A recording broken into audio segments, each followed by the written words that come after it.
We are here for our second of, I guess, four kind of special one-off episode things for the video game month, not month, video game week that we're doing in the month of May. We're filming it the same day, so no one call out the shirt comment because I've already been called out by Marissa. And today, this will be Tuesday's episode. What we kind of wanted to do as we talk about this on Tuesdays, we wanted to leave this one a little less focused on a specific game or game series and things like that, and more just talk about different perspectives that people might have in terms of music in video games. So we have a guest with us. We have Andy with us. And Andy, we're bringing in for kind of a different perspective in terms of it. So Andy, can you give us a little rundown in terms of you and your experience with video games and music and things like that? So I've been a gamer for pretty much all my life. I mean, I started mostly with N64 and kind of worked my way up from there through most of the Nintendo platforms, getting into the PlayStation games to a little bit of Xbox. And now within the past year, I've built my own gaming PC and kind of have transitioned into a lot of that, and mostly been playing a lot of the games that you can play on PC, or then the ones that are still kind of locked to the Nintendo consoles, and I enjoy them both for different reasons. Personally, I'm an engineer, so I mean there are engineers that have a lot of experience in music, but other than really listening to it and having a lot of friends who are in music, I don't have a whole lot of experience with singing or playing an instrument or anything like that. I played viola in elementary school and into the middle of middle First mistake. school, but yeah, I wanted to be unique and rebellious. I was in one of those kind of stages, and I wasn't bad at it. I didn't really have any interest in it, and I've said I didn't really develop a specific interest in music or a specific kind of music until I got well into college, and by that point I was so busy with other things, and I also had a fairly decent athletic background too, and decided to focus a lot of my time onto that. So in retrospect, I wish I would have gotten more into music, but I definitely have had my fair share through probably hundreds of video game titles and listening to music. And I still go back to some of the soundtracks and listen to them, especially while I'm working, just for something to kind of keep on in the background while I'm trying to focus on something else and not try and actually listen and think about what I'm listening to. So I think in terms of the conversation today, I think one of the things that I'm kind of most curious for is when we kind of started talking about planning for this week. I always, and maybe maybe I get a little defensive in terms of it because I think it's the way it used to be, but I defend heavily the whole idea of like video games as an art form and storytelling medium and things like that. And I defend it almost in a way that I kind of like expect people not to believe it in that case. And I think just by nature of my profession, also, I pay attention to it from a storytelling standpoint, but then I also like lump in a lot of the music stuff. So I'm very curious to see, especially hopefully in trying some examples and things like that. I'm excited to hear kind of like number one, your perspective, Andy, in terms of coming more from the gaming side, but also enjoying the music and paying attention enough that you're listening separately. And then on the opposite side of things, Marissa, amounts of experience in terms of video games and stuff like that. Yeah, and I wholeheartedly agree with you as seeing video games as kind of more of an art form, and almost I compare them to a lot of literary works in a sense. And I mean, I'll be honest with you, I rarely will sit down and read a book, and part of it is because I really just have trouble focusing on it. And from a video game, for the fact that I'm like interacting with it from a control standpoint and a more physical standpoint, as well as watching what's going on and reacting to what's going on at the same time focusing on the story and kind of trying to understand what it means and what the authors, if you will, meant in the choices they made. Kind of, I mean, you know how they try and analyze literary works in the same fashion. I know a lot of people make the argument that, oh, well, with the video game, everything's put in front of you, like what everything looks like and everything else. It's like, where's the imagination in that? And the thing I always say is, I mean, if you want to talk from an imagination standpoint, I mean, just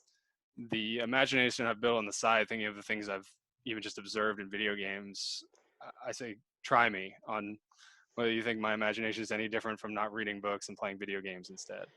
And I think this is a little bit away from the music conversation, but I think this is the larger conversation of like the treating it as an art form or doing the different things. But I think there's I mean, like there's good books and bad books and good movies and bad movies. There's the same can be said about games as well. So there's times where like the purpose of what you're doing is go from point A to point B, and the only reason you're doing it is because you've done it for 2 hours, and you might as well do it for 2 more and just finish it and be done with it. But I think the thing that I think is interesting from a storytelling perspective is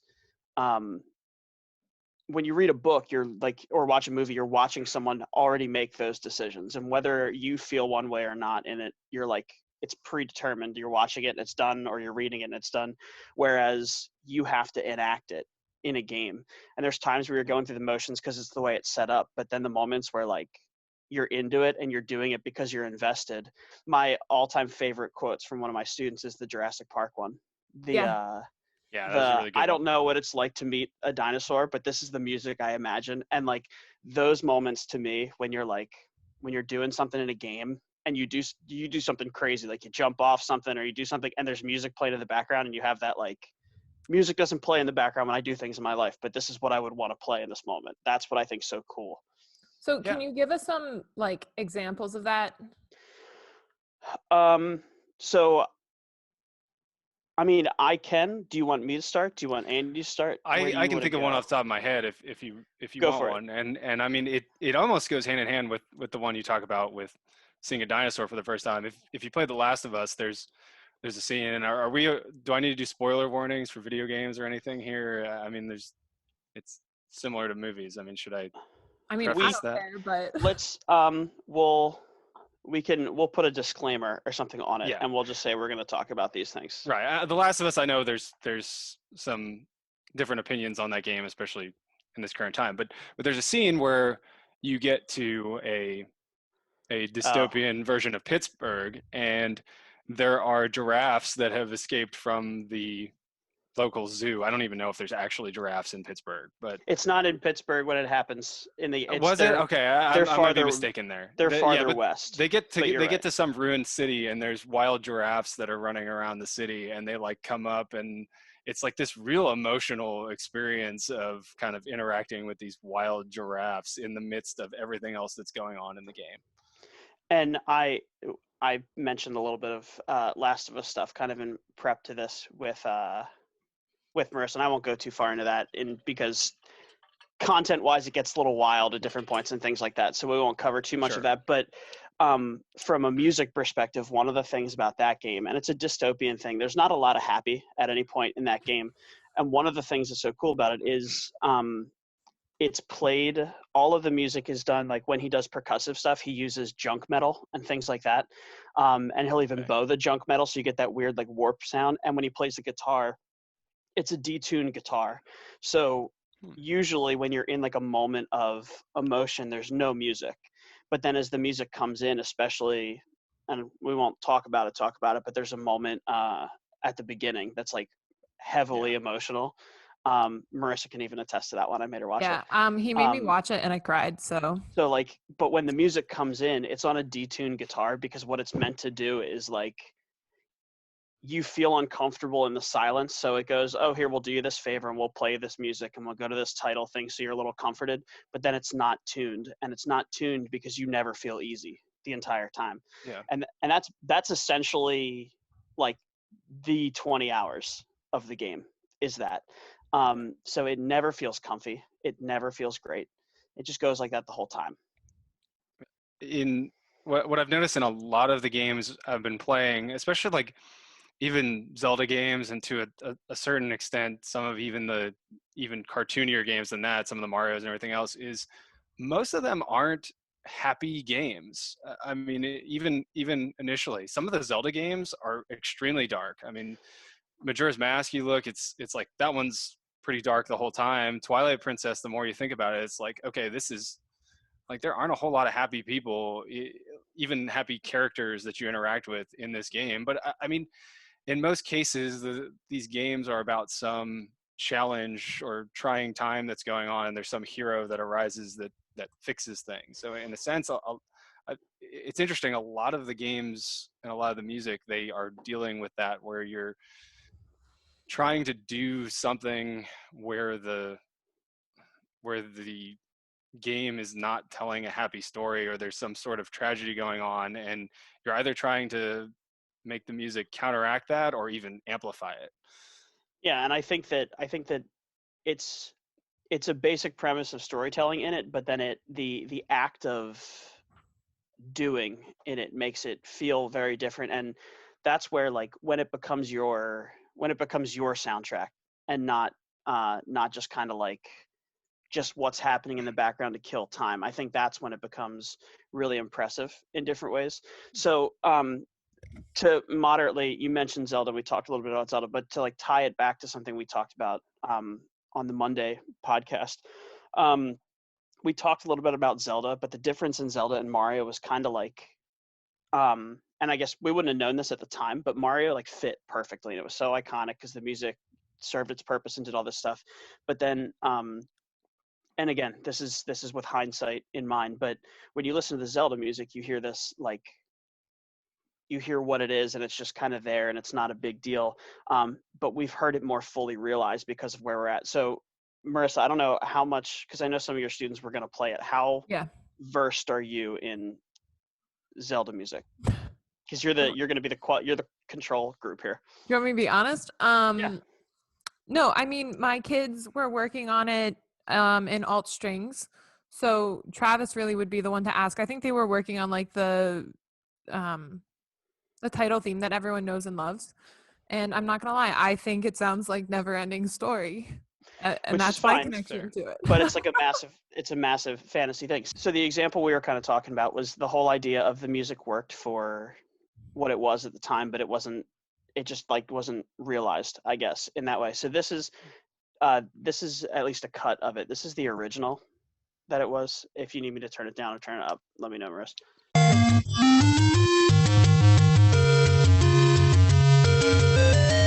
So for comparison's sake, and to tie it back in terms of Monday, your three sounds, if you listen, I told you there's that clip sound that sounds like a hi-hat or like a snare drum. Yeah. That's that like sizzle kind of sound. You have your bass sound that changes with chords, and then you have your melody. And that's really all you would have as it goes. So sounds just like Never Ending Story. It does. Exactly. That's what I've never seen Never Ending Story. So I haven't either, send it to you. So like the whole idea is like it's meant to be in this moment. You're like it's when you're exploring the world. It's like it's called the Hyrule Field theme, and it's like this big, massive thing. But that's the music that plays for it, and it's top down. You're like moving this little person around doing these things. Now this is the same kind of moment. It's in the middle of a recording, so it might not start at the right time. But this is I was corrected. It's a 2011 25th anniversary recording, and this is the full orchestra presentation of that same song.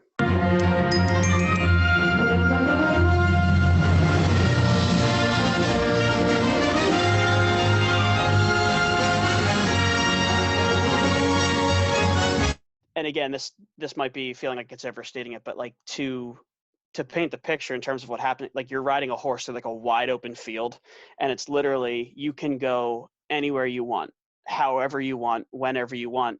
And that, to me, like I could hear an orchestra do Mario like that, but I don't need to. But that to me seems like such an infinitely better representation of what I'm doing.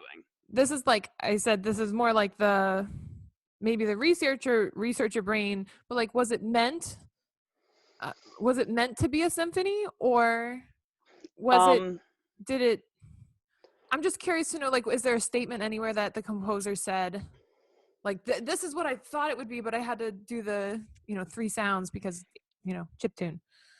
I think that to an extent, I don't know if exactly for Zelda you could say that for sure, but I know that a lot of the Final Fantasy compositions, they talked about they had to dial things back, and they had to do certain stuff purely just out of the basis of only having three. So I think in a perfect world, they would have loved more sounds.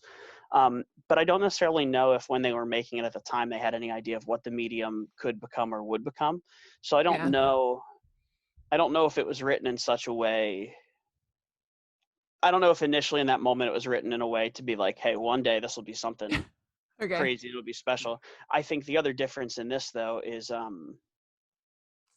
there's the Mario thing we talked about. It's like little stages, and it was like, here's an idea that loops, here's an idea, here's an idea. This is like a much larger. You spend more time in this area, so it's a little more composed from a game perspective. Was Zelda like the first game to really take that melody idea and run with it? Beyond the beginning stages of Mario? I don't know how much people were really looking at, like, I don't know if you could, this is me just talking off the top of my head. I would think that the theme from Zelda is probably one of the longest standing themes that exists in, like, that theme exists in that way still to this day every time they release new ones. It's just slightly different tweaks and arrangements. So I don't know if it was the first one, but it's definitely probably one of the most persistent for sure. So I guess another aspect of some of the Zelda stuff, I guess I realized in the past, but I just thought of it here now. I mean, if you look at the first major 3D Zelda title, Ocarina of Time, I mean, it's centered around a musical instrument. And the whole time you're collecting songs that are only like, I think one of them's even only like 5 notes that you actually play of the song. And then it turns into like a short clip of a song and you warp to the water temple. But I mean, the only reason I know what an ocarina is because of what I was doing in that game. Which would be most people, I think, to an extent. So, and Andy's right to give you an idea in terms of first, like, so you have songs that create different cues in terms of things. So like, but it causes different things. Like you can travel somewhere, it slows down time, it does these different things. But when you play it, it would literally map it on a staff. Right. But what happened is, loosely. Yeah. And then he would play it as if like he kept going with the song. Okay. But in the background, it was like a leitmotif idea where like, so there's one of the ones that everyone knows fairly well is the Song of Storms. Okay. And it's 3 notes that repeats twice. But there's one spot in the game that it always rains. Like there's something happening. It's like a fantasy thing. It's always raining. And in the background of the music is variations on the Song of Storms because it becomes synonymous with like when it rains, this song plays. So when you get the song, you can make it rain by playing that song. I think that's such a great transition though to this idea, because we were going to talk about like technical things with video game music today, to like talk about dynamic and adaptive music and horizontal and vertical music, because that's, I mean, it's basically what you're describing, and it's only used really in video games. Is there another medium that uses that kind of music? In all honesty, the closest comparison I can think of is like a stage musical, like during Vamps or something, when something goes wrong and things like in terms of having control of the progression of something. Yeah, that would be my best approximation of it, really. But even then, you're not prepared necessarily for like, I don't know, half a dozen or maybe even more different potential transitions between music and what's going on. I think with some of the games now, they have more than a dozen ways of transitioning between two themes that are playing. And the level of codes or like coding that'll go into it is wild, because it'll be like, if this kind of person shows up, then you play this or you do this. And we might talk about it a little bit tomorrow with Luke and Travis, but there's like in Halo, they draw lines in the map basically, and like the music will play a theme, and if you don't move on, either you're exploring or literally you would just try and break it and you would just stand somewhere. It'll vamp. It'll have like 8 bars of vamp, so it feels natural. And the moment you like cross this line and you see something, the next theme starts. So people would literally try and break it. Like there's this really cool behind the scenes where it shows a guy going like this, like up to the line and backing away, and it never happens and it never happened. Yeah. Okay. So let's give everyone kind of a definition of what we're talking about here. So because I don't know anything about video games, I've spent a lot of time like reading about video games lately. So, to dynamic music kind of falls under the umbrella of linear music, but it's only used in interactive media. However, it's not interactive music, which I thought was kind of an interesting thing. The player is giving directions to the game, but the game isn't giving it back. It's not two-way communication. So it actually is adaptive music. It's not interactive music. So the player has the ability to change the music to suit different conditions, which is what we're talking about when we say dynamic music, right? So then there's so we were talking about this in the context of Nier, and Andy was mentioning that there's like over a dozen different ways that things can, like, if you go see, this is where you're gonna lose me here, so someone But this is what I think is funny, because but, this is I literally know the you're one sitting there you laughing could. at me. But this is because this is the one you could talk about that you definitely know more than I do in. So this is why you're so like. So I'm gonna assume your position and like lean back like this, and then you do your thing. Thanks, Kev. Both know Okay. more about this. No, but I was like watching someone play part of it on YouTube or whatever, and they were doing different actions. So they would like do it, and then they would reset, and they would do the same thing again, like go through the same battle or whatever, but do something different. And the music was so different. And they did it 14 different ways, and they came up with 14 different like themes or whatever for whatever it was they were doing.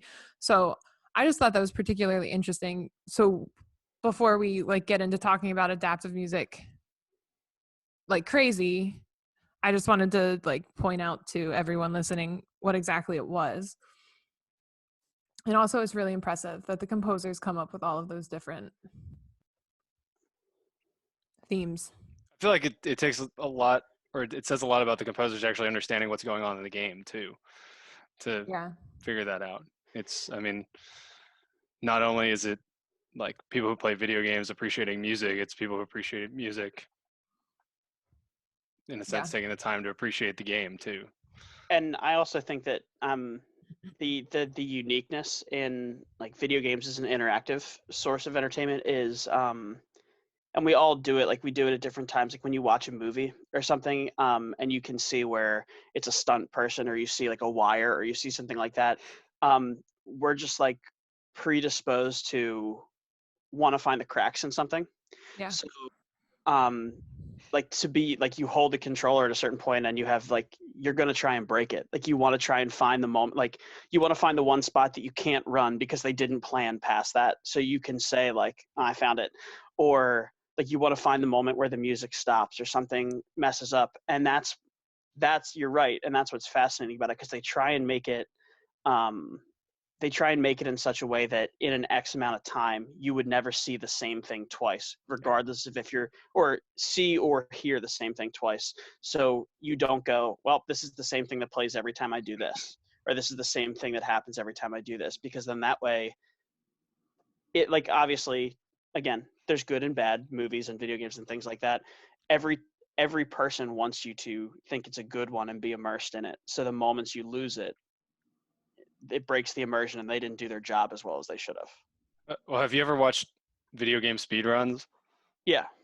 People are always going to find ways to break the games and the music 100%. and everything.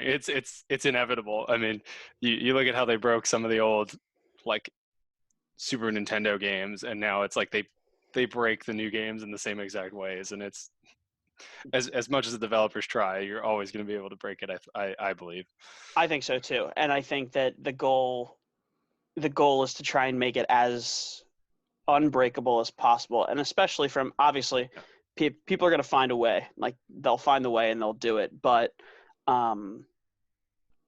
like they want to try and dispel it as often as they can. And from a music perspective, it's like you're playing a movie, depending on what you're playing. And again, I don't know anything about Nier, but from the perspective of Nier being this very in-depth, long-form thing, the less often you can feel that you're playing something in that way, the better. Yeah. I definitely agree. We also were talking about like the difference between vertical and horizontal music. So the different layering for the different actions, that's vertical, because it's like in a moment you have so many options that you could potentially like set off in the video game. But then you also have the horizontal music changes. So as the story progresses, the music changes. So when you go to like a different place, the music is different. And I think Nier does that really wonderfully. I haven't played through the game, but I was watching again, like all of these different people and all of that kind of stuff.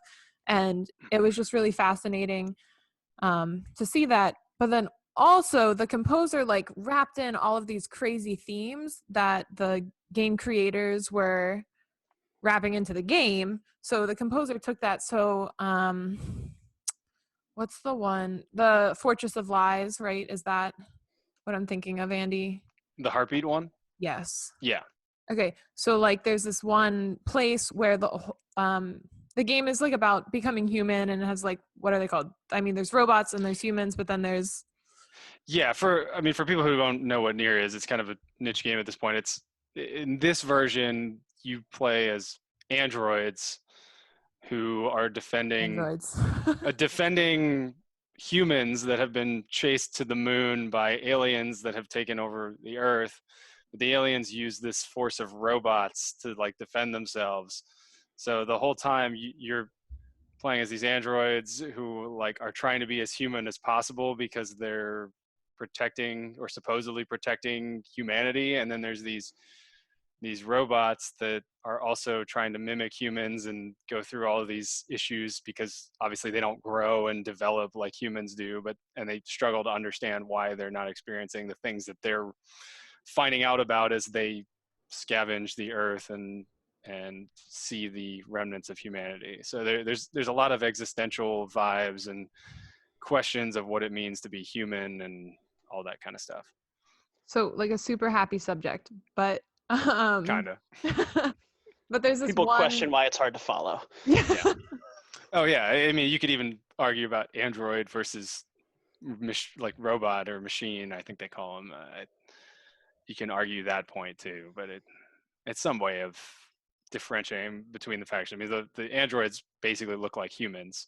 I mean Final Fantasy styled humans, but the machines are like these little cylinders with spheres for a head and like two round eyes and like tiny arms they swing around, and they're very crude. So it's like a clear differentiation between the two.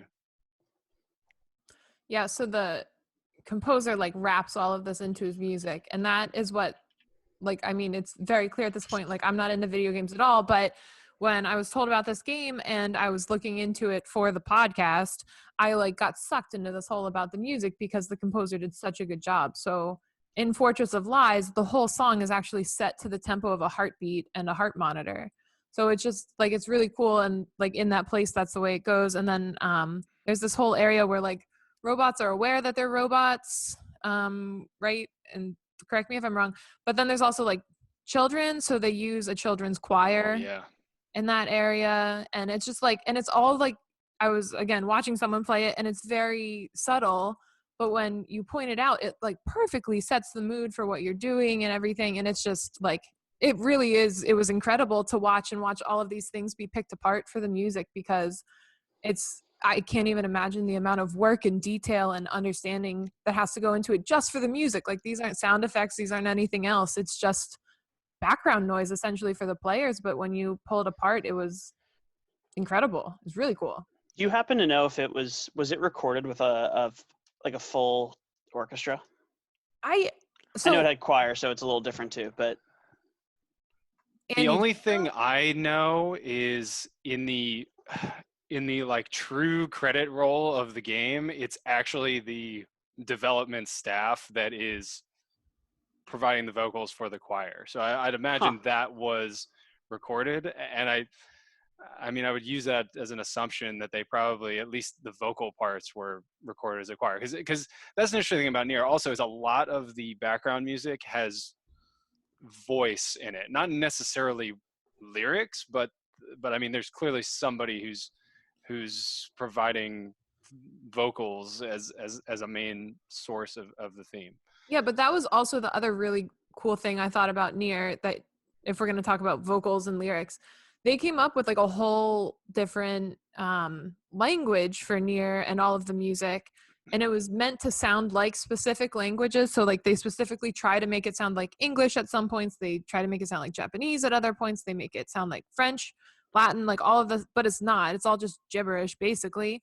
But they do like these full symphonic works Did in they big languages. did they like cite reasons for why they chose what they did when they did? Like, was there moments that were cause for it? So in the reading I did, the composer said that he grew up in Japan, but when they were growing up, he was always trying to basically mimic Western music. So a lot of his style sounds like this otherworldly pseudo Western music thing. So it doesn't really feel like it has a home. Like, you know, when you listen to Copeland, it sounds American, and when you listen to, you know, whatever. He like people specifically say it doesn't really sound like it has a home, and because they are on this other planet and you're not quite sure what exactly is going on in this dystopian world in Nier, he like purposely didn't want it to have a language. He purposely didn't want the music to represent a specific culture or country. So yes. That's it's similar in terms of Bobby McFerrin, right? The feeling or the mood that he wants to. So that's why I was curious, because it's I love the way Bob McFerrin does it. I mean, Yeah. he has a song, the Sturkle song, "Baby." Yeah. He literally is like making like goo goo gaga noises Yeah. into an entire song. It's wild. Yeah. But no, the composer did specifically state that for this game. And I had another thought, and it's So so in terms of this, like, Andy, I have a question for you in terms of because Marissa looked at it a little more from like the music perspective first. Yeah. One of the things I like to compare the two, like Nier and Zelda. Zelda, I think, is cool because these songs, because you play them on the ocarina or you do these things, they become inherent. Like the songs of this fictional place you're in are what you play and what you do. So then when you hear them in the wild, for a lack of a better way of saying it, you they like mean something to you. In Yeah. Nier, when you're listening to this stuff, it's meant to set the mood. Like how much is it registering with you as you're doing it versus reflecting on it? I mean, it if you're asking like as I'm playing the game, how much am I paying attention to the music? Is that what you're asking? Sure, to an extent. And I know, I mean, it happens at different scales, but I'm just wondering how much of it is occurring to you as you're doing it. I mean, in a certain sense, when I'm like, obviously Nier, there's a combat aspect to it. So when I'm focusing on that, or like you're in a boss battle where it's like you're really paying attention to what's going on, and in Nier, they employ a lot of elements of different styles of video games where in a lot of senses you're just trying not to get hit. Even the hardest difficulty, everything is a one-hit kill. So it's like you're looking at everything that's going on, and you're not necessarily paying attention to the music. And then other there's other aspects where it's like, okay, there's not much going on. The music actually gets louder, and it almost gives you this sense of, okay, I should be kind of admiring what's going on around me and not worrying about looking for enemies or necessarily trying to get through this place as fast as possible. And I think what it boils down to is if you if that ever like cuts away, like sometimes the audio glitches out or whatever, it just feels weird, even though you're not always paying attention to the music. And it almost gives me this feeling that the music, to a certain sense, is telling me what I should be doing. I mean, you can tie it to most games, especially where you're walking around and an enemy comes up upon you. It's like, okay, the music sped up and it's got this certain tempo to it, and I'm fighting an enemy, and if it doesn't go away, that means there's still an enemy around that I need to find or I should be battling. Or it's like if I'm walking in, or like I walk into this open area and there's this giant fountain or building or spaceship or something in front of me, I should be admiring this thing and looking around and not paying attention to what my character's doing or what's actually going on around the character. Or the same sense, it's like, okay, I've gotten back to the home base and I'm just gonna like sell all the items I picked up and like save and play around with skills for my character. It's like it's chill music. Okay, this is relaxed while I do other like not active things that I need to do. So it's I almost feel like in most senses the music's telling me what I should be doing, or at least giving me a certain direction for what I should be doing. And what I think is interesting about that is, as you were explaining, and again, I haven't played Nier, so like it didn't register as much to me. Or I was curious in terms of what you were hearing, but what I kept hearing was the moment from Last of Us that you mentioned, the giraffe moment, because it's like, so for perspective, it's probably like 85% of the way through the entire game. It's like after you've experienced a lot, and it doesn't get less stressful or better than what I showed Marissa in terms of like what happens. And you get there, and actually the moment where you walk up, you can literally walk up to a railing, see the giraffes, and walk away. So there's this, but it'll last, and the music will play as long as you stand there. Yeah. So it was this interesting conversation after where people were like, how long did you look at the giraffes? Because you could have stayed for who knows how long. Yeah. And I think you're right. It does a really cool job of like demonstrating and dictating what's happening. Did you ever have, and I cut for a second in there, so you might have said this. So I apologize if you did, but like, It's okay. And I totally get and sympathize with the whole, like, in moments of action when things are happening, it gets nerve wracking and you're paying less attention to the music. Do you ever have those moments where it just clicks for you and you go, wow, this is awesome? Like those like breakneck wild moments of like it all clicks and the music comes together with the action, all that stuff. Oh yeah. And I mean, there's other games that do it a little bit more simply, where it's like, I don't know if you've ever heard of or played the game Undertale. Yeah. And like there aren't very many battles in that game, but like in certain battles, like there's just one song that's playing the whole time, and it's like super hyped up the whole time. It's like the whole time, it's awesome with that music playing. And I know there's other games that employ different versions of, I think I've learned it to be called extreme music at the time, when it just like it keeps you going, and it's not the same when you're fighting enemies, either like not listening to music, or if the music's glitched out and it's just quiet. It's like, this is kind of weird. I don't know if that's because I'm trained to feel that way with watching action movies and everything else, or if it comes from the video games, but it's definitely a much cooler experience with it. I can't lie there. But I also think it goes even farther to say, like, what, from a design standpoint, and this is composers wrapped into this, director of the game, like designers, everyone's wrapped into this whole idea of, it really comes down to the question of like, what are they trying to make you experience? Because caring about the characters in a context of an action scene or movie or something like that is totally fine and totally relevant. But then like being the person that makes things that, like in something like Last of Us, is a totally different feeling, I think. And Nier probably walks a line in the middle of that. But the one I think of in terms of like an action movie one is, I love, for like, one of my favorite movie series is Indiana Jones. So like, to me, Uncharted is like one of the best game series ever, because it's essentially what it would be like playing an Indiana Jones game if you could climb everything. And there's moments where you're just like, you're jumping and you're ducking, you're rolling and you're running from people. You're in a car, and then you're on a train, and the helicopter's chasing you on a train, and then you're jumping off the train, and you're just like, I can't believe I'm doing this right now. And it's so, and I feel less connected to the characters and more interested in the action of it right then. But if that's the goal of it, if it's to make me feel like once it's over, you like take a deep breath and go, the only thing I can think is the kid on the big wheel at the end of Incredibles, where like the house explodes and he's just like, that was going for, then that's perfect. Kevin, can you do that again? No, I can't. No, you cut out. You cut out. But see, the thing is, when they rewatch it, they'll hear it, but you won't have experienced it. That's fine. Okay. But you know the kid I'm talking about, right? Yes. Yeah. I have a question. Okay. Do video games use diegetic music?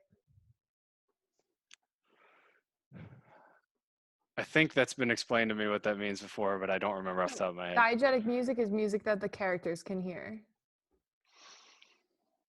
I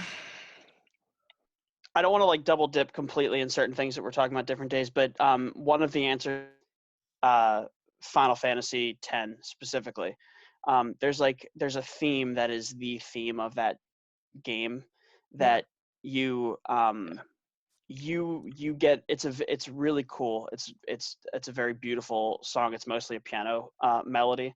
By the time you get to a point of the game where you learn that it means something in the context of the game, because it's like a hymn that people sing. Are you talking about the Um, hymn of the faith, or are you talking about the piano intro the music? piano, like the To Xanarkand one. Yeah. Yeah. So like there's this whole. So I would say that they don't always hear it all the time, but there are elements of like you hear it, so you have a relationship with it, and then someone in the game will like perform it, and then it gets defined as Right. meaningful. I can't think of anything where like It applies more to movie music. Like the example I always give everyone is at the beginning of Guardians of the Galaxy, where you hear him, like you hear his music in his headphones, but he's also hearing it. Like that's diegetic music. there's moments of it for Okay. sure. Yeah, I can't think of any specific examples where it's really pertinent to what's going on. It's something I haven't seen in video games, which is why I'm asking. So there's one. This is like not it's not an easy to follow example, but the one I can think of is there's a fairly recent game called Control, and it's basically as if you were playing an X-Files game. Oh, cool. It's really cool and it's interesting. So it's like it's basically, imagine like there's like urban myths of like my record player was haunted, or it did this, or like my toaster would like duplicate bread. Weird objects have these like supernatural things. Yeah. And then basically imagine it's called the FBC. It's the Federal Bureau of Control. So it's basically this like Men in Black-esque group that like collects these things and keeps them so it doesn't ruin the normal world. So there's a hotel hallway in the game. Is this and gonna like? Are we gonna like? If you're gonna tell me something about something being haunted, I'm gonna no, just. no, it won't. All Don't right. worry. It was a long way to explain. Okay. All right. You enjoyed the X-Files thing, so I went farther. But so there's a hotel hallway, and there's like a weird saying or riddle with it. And basically the idea is like there's music, like elevator-esque music, and it basically like messes with the person walking through its mind. So you walk into like a room, and then you walk down it, and then another wall opens up, and then you're in the same hallway, and it's a loop. And the way you get out of it is you have to not be hearing the music. But so what happens in the game is there's a janitor, and he like knows everything about it, and he hands you his Walkman, and your character literally puts the earbuds on, and it plays some like wild, crazy heavy metal music, and you basically just like charge through this hotel where like it'll like grow like 6 stories, or it'll stretch, and like all these things are coming out and attacking you. But it's like it looks like that Doctor Strange thing, where like the Wow. world's like stretching, but you're doing it while it's playing music that your character's listening to, so she doesn't get lost where she's at. See, that's Huh. why I could never play video games. I'm sitting here like my heart is just like, and all you're doing is telling me about it. It's crazy. I would love to watch you try and play some of these, and that's You can where what, make fun of me? no, but see, this is what I find like, and we talked about the horror things and stuff. That's what I think is so fascinating about it, because from an immersion standpoint, you can watch a movie and be terrified by it.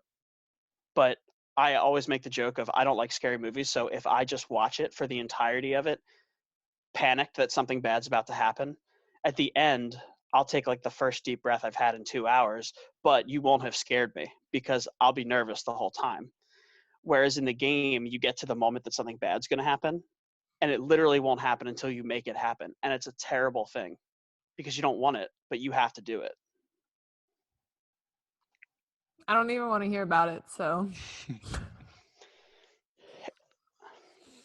It's interesting. It's very cool in terms of the immersion of it. how's your horror video game adventures going, by the way? I stopped for now. What were you getting into? Resident Evil 2. Okay. I The remake or the original? the remake. I have Yeah. to play them in very small chunks and during the day. Okay. Like sunny days, like happy sunny days that I can do it that way. And I thought, it was like one night after dinner, I went, you know what, this is stupid. Like, I'm an adult, I can handle it. This will be fine. And I went, I'm going to play it. And I'm literally barely into it, and I thought I can do it, and it loaded up. This is not a big. And then I open a door, and you're like ankle deep in water, and there's like no lights working, and they're flickering, and you can see like evidence of stuff that has happened in there down the hallway. And I went, Yeah. I'm good. No, I don't want to do this. And I just like turned it Good. off. I made it. I played 5 minutes in the last like 3 months because I'm scared. I'm too scared. Oh no. 'Cause The Resident Evil games never really did it for me from a horror standpoint. I mean, I guess I've been okay with like the zombie kind of theme, but when you get into other weirder ones where it's more like supernatural stuff, those are the ones that kind of get to me. I think we should make Marissa experience PT. Which one's PT? It's the hallway. It's the Silent Hills teaser where it's just the same hallway No. that loops, but bad stuff happens over and over again. Oh yeah. I won't talk to either of you for months. The one I think is funny that like is there's a game called Sekiro, and it's like I love, and I mean for the Marching Men show this year we did like the Samurai Warrior thing. So I love the culture aspect. I love the honor and that whole thing. Yeah. So this game is like it's set in that time in that area, but it has like supernatural or mystic elements to it. And the World Serpent. Do you know the whole story of the World Serpent at all? It's like a Norse mythology thing, I think, but it's basically a giant snake. Is all you need to know. And How are you handling that? So this is the thing. I didn't know that this was a thing, and I didn't know it would be a thing when it was for me. So I dropped like all the way down this cliff. I land in this grass, and I like check my phone as I do it, and I hear this noise, and I turn, and it's like the whole screen, and he's like above your head. The grass you're in is moving as it's breathing, and all you hear is the rattle, and there's a little it's like I don't know what they're called, but it's the drum. Do you know what I'm talking about? The Japanese drum. Yeah. I know there's a specific name, but I don't know it. And it happens as he does it because it's like a snake rattle. I know. How often does that thing show up in a song though? But so it happens, and this is embarrassing, and I hate to say it, but this is exactly what happened. I was holding the controller in my basement. I looked away, and I went, I can't. And I freaked out. I lost my mind. But now every time I heard that drum in the game, I would go, nope, I don't want to do this. So the music cues in that way, like I pay way more attention to certain things than I do in games like that for sure, because I'm a wimp. Yeah. Also side note, I don't know. Yeah, no one would know this. Andy's in Texas, and Kevin won't go to Texas because, quote, there are snakes there. Snakes live there. There's snakes in Pennsylvania. I hate to break it to you. So you're right. And we went on a little like outdoor excursion adventure to Peace Valley and went on some of the nature trails, my wife and I, the other week, and I made it very clear that the thing that was me staying out there and not staying out there was whether or not snakes were seen on this walk. And will you really not go hiking because of a snake? You really don't understand. Yeah, I hate them. I can't stand snakes. What is it about them? Is it? I literally don't know. Like I've never even had an experience with it that has scared me. But I have a very real and legitimate panic attack when I see them, to the point that I freeze. Really? Yeah. The one I always tell my kids when they don't understand it is when I was a senior in high school, we went to Chicago for like our band trip, and we played in the atriums of all of like the aquariums and art museums. And we were at the Shed Aquarium, and we were going through the Amazon or the rainforest exhibit. And my friend said, so we were talking about the different animals we were seeing, and someone said something about snakes. And I said, no, I don't like them. And I said, like, how much do you not like them? And I said, I don't know. I can't look at them. I don't like them. I feel like I freeze up. And he goes, so would that bother you? And I turned, and like 2 feet from me was this glass case with a boa constrictor in it. And I froze to the point. It's behind glass. Everything's fine. No one's going to Harry Potter it in the glass. Like none of that. My friends had to take me by the shoulders and drag me out of the exhibit. Oh, gosh. I couldn't move. And that's when I realized that it was way worse than I thought it was. I am waiting for the day when we travel and like a snake pops up and you're gonna leave me with like 300 kids 100%. I will be because you're having so a far. panic attack. It's not even a question. Oh my god. It's a matter of when, not if. I don't know what it is, but I can't do it. Terrifies me. Wow. This was a really great detour in our conversation, but What? I said this was a really great detour in our conversation, but we're gonna go back to normal. Yeah, there you go. Yeah, so I guess, so in terms of, because Andy answered a while ago in terms of how much he pays attention to it and things like that. So I guess as a moderate follow-up to that, but like a flip on it, my question to you, Marissa, would be, when you read the stuff like that, do you either have like a different appreciation for it, or do you have any desire to even like mess with it as a medium in a way that you haven't, or is it just more of like I didn't know that it's that technical, and then you move on from that? A little bit of both. Like, yeah, I would love to sit down and do it, and part of the reason I don't is because, I mean, like you said, we're just busy all the time, and so when we get home, I don't like this whole quarantine thing is different because all we do is stare at a screen. But like when I come home, I don't want to watch TV. I don't want to play video games. I want to like, I don't know, do other things. But when I was reading about it, yeah, because I would love to feel what it's like to interact with that. However, like I don't ever see myself sitting down and like from start to finish playing a game just because I don't know, it doesn't do it for me. But like, I mean, I also like don't own a television. I don't watch like certain TV shows I watch a lot, but I don't have an interest in that the way other people do. What makes you lose engagement in terms of like a movie or something? Like I guess it's the lack of investment, which maybe that would make me love a video game because you are invested. But I think also I have this very competitive streak in me, which I'm fairly good at controlling now as an adult. But when I was younger, it was so frustrating to me when I couldn't do something. And like, I think that's actually what turned me off from playing when I was younger, because my siblings, like they would sit there and they would troubleshoot and they would work through it or whatever. And I would just get mad and I'd walk away from it. And it was to the point where it wasn't worth it. So I'd be curious to see what you would do. And Andy, I don't know if you know anything about this game because I actually don't think I know as much as I wish I did. I would love to see what you did with something like Journey. Because Journey What is Marissa would do? Yeah. Because it's a super self-contained, like it's shorter, and it's much more experiential and much less technically oriented. I'd be curious what you did with that.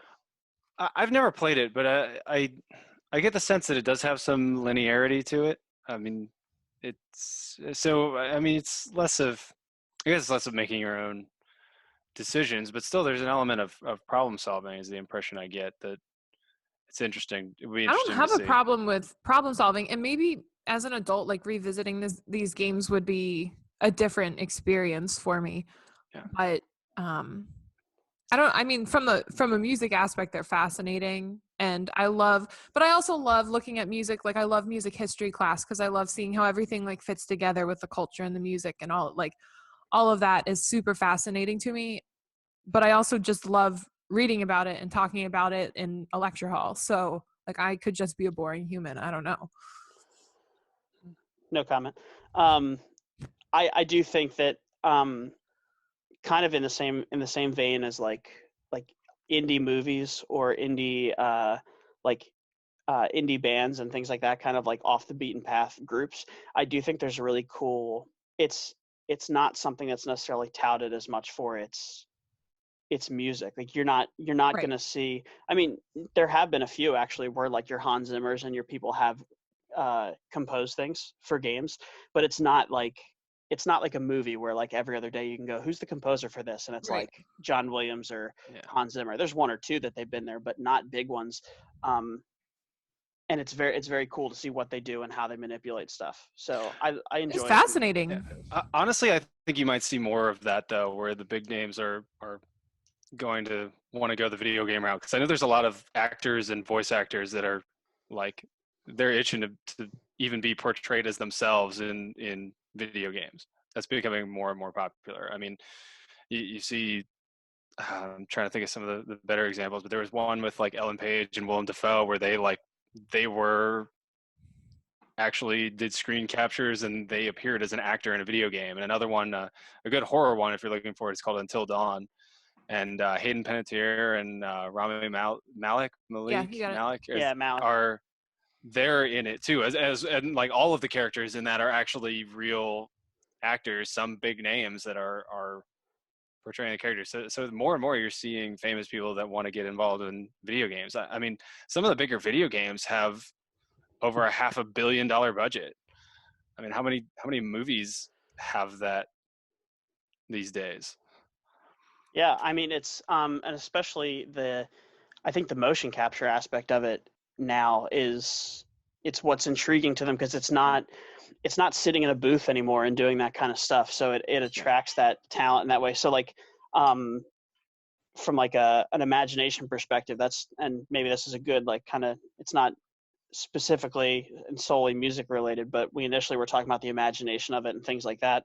Like the scene from Last of Us that I showed you, Marissa, it's Yeah. that's 2 actors with like mocap suits, like with the sensors on them and stuff like that, doing all of that as they go.